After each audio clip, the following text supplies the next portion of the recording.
በምናብህ መልካም አስብ። ምዕራፍ 6 ምናብ በሰዎችን የተፈጠሩ ሁሉም እቅዶችን ተስተካክለው የሚሰሩበትን ቦታ ነው። የስሜት ግፊትን፣ ፍላጎትን፣ ለአእምሮ ምናባዊ ክፍል ቅርጽን፣ መልክና ተግባርን ይሰጠዋል። የሰው ልጅ በግልጽ የሚያስበውን ማንኛውም ነገር መፍጠርን የሚችልን ይታወቃል።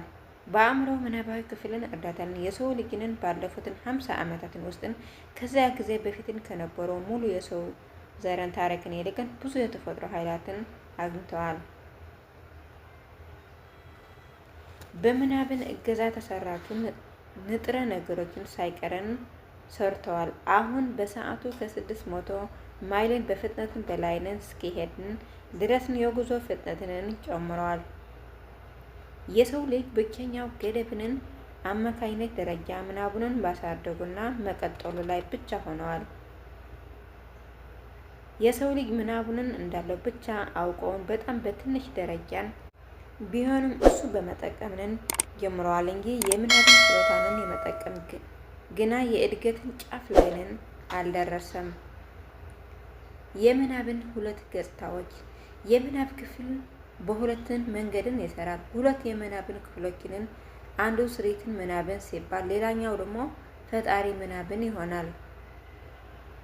ስሪት ምናብ በዚህን ክፍል ማንኛውም ሰውን ያረጃ ሀሳቦችንን፣ አመለካከትን ወይም እቅዶችን ወደ አዲስ ጥምረትን ሊያደራጀው ይችላል። ይህንን ክፍል ምንም ነገር አልፈጠረም። በተሰጠው የልምድን፣ የትምህርትን ወይም የእይታ ደረጃ ላይ ብቻኛ ይሰራል። የስሪትን ምናብን ችግሩ መፍታትን የማይችልበትን ጊዜ ባለ ተሰጥኦ የሰውን ፈጠራ ምናብን የሚጠቀሙበትን በስተቀር ብዙ ጊዜ ተመራማሪው የአዲስ ነገሮችን ግኝት ወይም ሂደትን ነው። ፈጣሪ ምናብን የሰውን ውስን አእምሮን በፈጣሪ ምናብን ክፍል በኩልን ከሁለንተናው ጥበብን ጋር ቀጥታ ግኝትን አለው። ፈጣሪ ምናብን ረቂቅን ሀሳቦችና መለኮታዊ ኃይሎችን የሚገኙበትን ክፍል ነው። ሁሉንም መሰረታዊ ወይም አዲስ ሀሳቦችን ለሰው ልጅን የሚሰጡን ከዚያ ክፍልን አዲስ ሰውን ከሌላ ሰዎችን ድብቅን የአእምሮ ክፍል ጋር የሚገኘው ወይም የሚግባባ በዚህን ክፍል በኩልን ነው። በቀጣይ ገጾችንን እንደተገለጡ ፈጣሪ ምናብን በግልጽ ይሰራል። ይህንን ክፍልን የሚሰራውን ንቁ አእምሮን እጅግን በከፍተኛ ፍጥነትን ይሰራል ወይም በጠንካራ የፍላጎት ስሜትን ሲቀየር ብቻ ነው። ፈጣሪ ምናብ ጥቅም ላይንን መዋልን ቁጥርን እድገትን በተሰጠው ፈጣን ይሆናል። የቢዝነስ፣ የኢንዱስትሪ፣ የፋይናንስን ታላላቅን መሪዎችና ታላላቅ ኢንዱስትሪዎችን፣ ሙዚቀኞችን፣ ባለቅኔዎችና መጽሐፍት መፍጠርን ምናብን ፍላጎትን ይሰጣል። ስሪትና ፈጣሪ ሁለቱንም የምናብን ክፍሎችን ልክ የትኛውም ጡንቻንን ወይም የሰውነትን ክፍልን ስንጠቀምበት የሚደረግን ሁሉን እንቅስቃሴ ነው። ፍላጎት የሀሳብን ስሜትን ግፊት ብቻ ነው። ያልተጠራ እና ታይቶ የሚጠፋ ነው። ረቂቅና ወደ ተመጣጣኝ ወደ ሆነ አካላዊ መግለጫ እስከሚደርስን ድረስን ጥቅም ሌላ ነው። የፍላጎት ስሜትን ግፊትን ወደ ገንዘብ በመቀየር ሂደት ብዙ ጊዜ የምንጠቀምበት ስሪትን ምናብን ነው። ደግሞ በፈጣሪ ምናብን መጠቀም የሚጠይቁትን ክስተቶችና ሁኔታዎችን ሊገለጡ የሚችሉ አስተውል።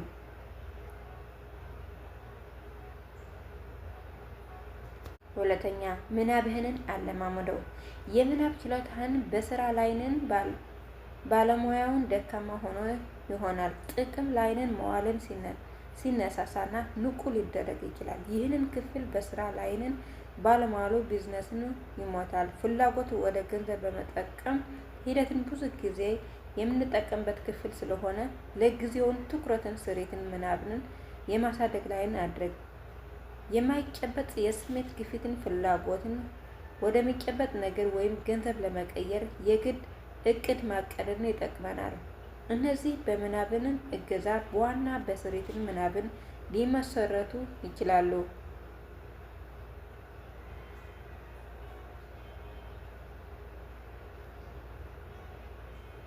ሙሉ መጽሐፍን ካነበብክን በኋላን ወደዚህ ምዕራፍ ተመለስና ፍላጎት ወደ ገንዘብ የመቀየር እቅድ ወይም እቅዶችን በመስራት ላይንን የምናብን እንደገና ወደ ስራንን ማስገደድ ጀመር።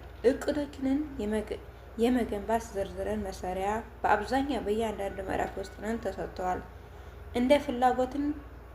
እንደ ፍላጎትን መንገድን፣ ትዕዛዞችን፣ ተግባራትን አስቀድማ አድርገው ከሆነ አሁንን እቅድህን መጽሐፍን አስቀምጠው። ይህንን በጨረስክ ጊዜ በእርግጠኝነት የማይጨበጥ ፍላጎትን ምትክን ተጨባጭ መልእክትን ታገኛለህ። አሁንም አረፍተ ነገር ደግመህንን አንብበው። በጣም በዝግታን በጽሁፍንን አስፍረህ ሀሳቡን በትክክል ከእርሱ ጋር ተመጣጣኝ ወደሆነ አካላዊ መግለጫ ለመቀየር የሚያስችልን የመጀመሪያ ደረጃ እንደሆነ ተወጣ አስተውለው። ወደ ሀብት የሚመሩ ህጎች። የምንኖርበት ምድርን አንተ ራስህና ማንኛውም ሌላ ቁሳዊ አካላዊ የቁስን ኢምንትን ቅጣቶችንን ስርዓትን ባለው መንገድን ተደራጅቶና ተስተካክሎ የቀነሰ ቢመስልም ውጤቱ ከፍ ያለ ነው። ይህችን ምድርን የአካልህን የቢሊዮንን የሚቆጠሩ ሀሳባትን የእያንዳንዱ ቁሳዊ አተምን የሰራቸውን የማይጨበጡ ኃይልን አለው። ፍላጎት የሀሳብ ግፊት ነው። የሀሳብ ግፊቶች ኃይል አይነቶች ናቸው። በሀሳብ ግፊት ወይም በግፊቶችን ገንዘብ ለማግኘትን ስትጀምር ተፈጥሮ የሀሳብን ግፊቶችን የሚሰሩበትን አካልና አእምሮውን ጨምሮ ይህችን የምድርና ዩኒቨርሲቲ ውስጥ ያለ ማንኛውም ቁሳዊ አካልን ለመፍጠርን የምትጠቀምበት ተመሳሳይ ነገር ወደ መዝገብህንን አስገባው። መጀመሪያ ግን እነዚህን ህጎችንን ልታውቅና እንዴት እንደምትጠቀምባቸው ልትማር ይገባል። በድግግሞሽ እና በየትኛውም አቅጣጫ የእነዚህን መርሆች መግለጫን በመከተል የትኛውም ብዙ ሀብትን የሚገኝበትን ምስጢርን እንዲሰጥህን ደራሲውን ተስፋን ያደርጋል። እንግዳና እርስ በርሱ የሚቃረንን በምንኖርበት ምድርን በከዋክብትን እይታን ውስጥን ባሉ ታሪክን በማንኛውም ህይወትን ባለው ነገርን ታያለ። የሚከተሉ መርሆችንን የምናብህን የመረዳትን መንገድን ይከፍታሉ። ለመጀመሪያ ጊዜ ይህንን የፍልስፍና ስታነብና የተረዳ ከሆንን አስርጸው። ከዚያ ደግመ ስታነበውና ስታጠናው እሱ የበለጠ ግልጽን ለማድረግና ስለ ሁሉም ነገር ሰፊ ግንዛቤን ለመስጠትን አንድ ነገር እንደተከሰተን ትረዳለህ።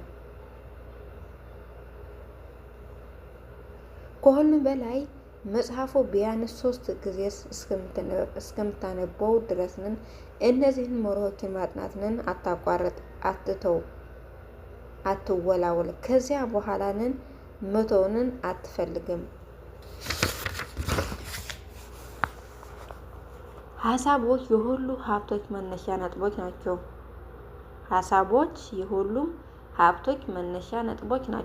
ሀሳቦች የምናቦች ውጤት ናቸው። እነዚህን ምሳሌዎች እና ምናብህን ለማገናኘትን የሚፈጥሩ ዘዴ በተመለከተ ግልጽ መረጃ ይሰጣሉ ብለን ተስፋ እናደርጋለን። ከ50 ዓመት በፊት እንደ አንድ አዛውንትን የገጠር ዶክተርን ነበረ። ከዚያ በኋላ ወደ ከተማን ሄደ። አንድን የመድኃኒትን መደብር ጋር ሲደርስን የጋሪውን ፈረስን አስሮ በዝግታ በመድኃኒቱ ቤትን ጀርባ በር ወደ ውስጥ ገባና ከአንድ ወጣት የመድኃኒት ሻጭን ጋር መነጋገር ጀመረ። አዛውንቱ ዶክተርና ሻጩ ከመድኃኒትን ማዘዝን መደገፊያውን በስተኋላ ሆኖ ከ1 ሰዓት በላይ በሹክሹክታ አወሩ።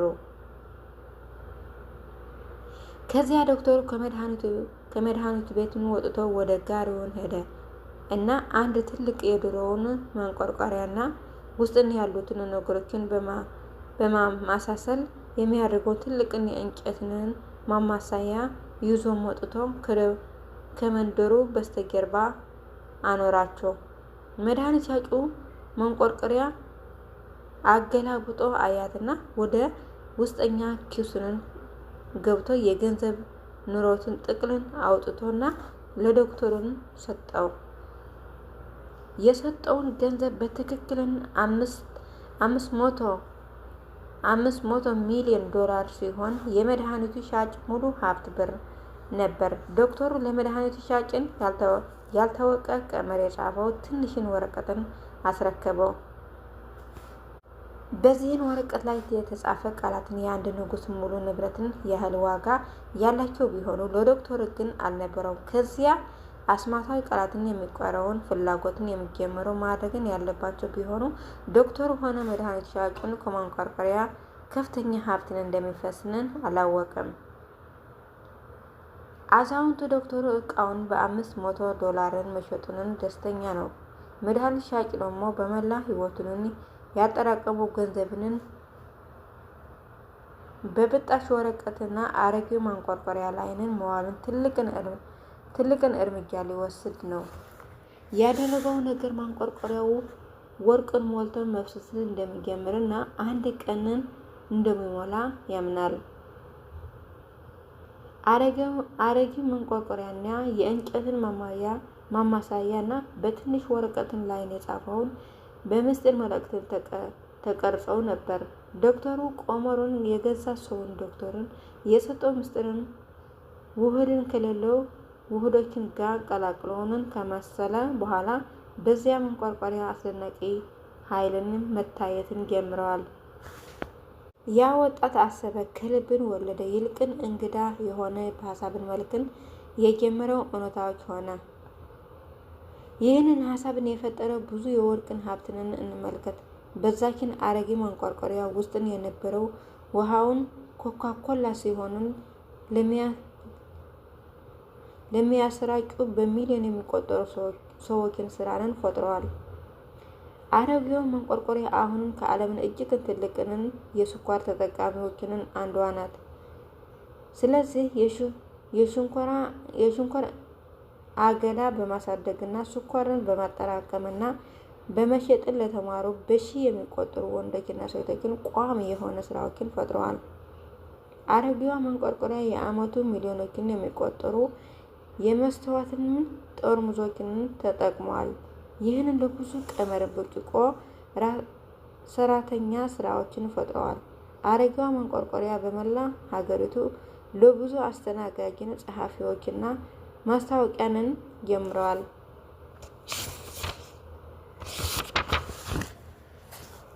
አረጌዋ መንቆርቆሪያ ትንሽንን ደቡባዊ ከተማ ወደ እንግዳ መልእክትንን ለውጠዋል። የእያንዳንዱ የከተማው ነባሪውን በቀጥታ ይህንን በተዘዋዋሪ ተጠቃሚ ሆነ በእነዚህንን ሀሳቦችን ተጽዕኖን የሚቆጠሩ ሁሉ እጃቸው ላይንን ተሰርቶ አዩ። የዚህን መጽሐፍን ደራሲን የዚህን አረጌ መንቆርቆሪያ ታሪክን አካል ነው። እዚህን ቦታ ላይንን ነው ደራሲውንም ባለቤቱንን ያገኘው። በመጀመሪያ ስለ አስተማሪዋ ማንቆርቆሪያው ነገረችው። ለትዳር እሽታውን እንዲጠይቋትን እዚችን መንቆርቆሪያ ምርትን እየጠጡ ነበር። ማንንም ሆን የትም ኑር፣ ምን አይነት ስራ ይኑርህ፣ ለወደፊት ኮካኮላ የሚለው ቃላትን የምታይበትን ጊዜ ሁሉም ሰፊ ሀብትንን ግዛትና ተጽዕኖን ፈጣሪንን የመጣውን ከአንድ ነጠላ ሀሳብን እንደሆነና መድኃኒት ሻጩን ኤሳ ከአንድን በቀርን ሀላን